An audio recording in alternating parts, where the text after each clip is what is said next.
আসসালামু আলাইকুম। আজ আমি আর আয়ার দুজন মিলে ব্রেড ক্রাম্ব বানাচ্ছি।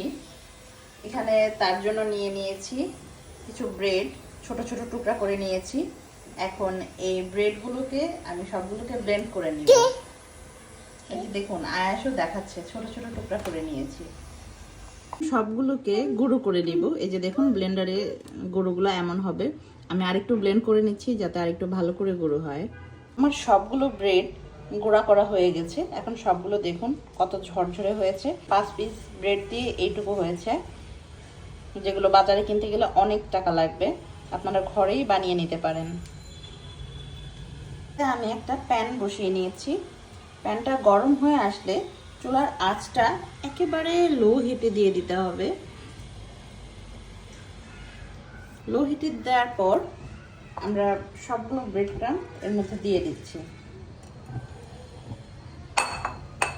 দিয়ে এটা অনবরত নাড়াচাড়া করতে হবে, কোনোভাবে নাড়াচাড়া থামানো যাবে না, তা না হলে পুড়ে যাবে। চুলার হিটটা একেবারে লো হিটে রাখতে হবে।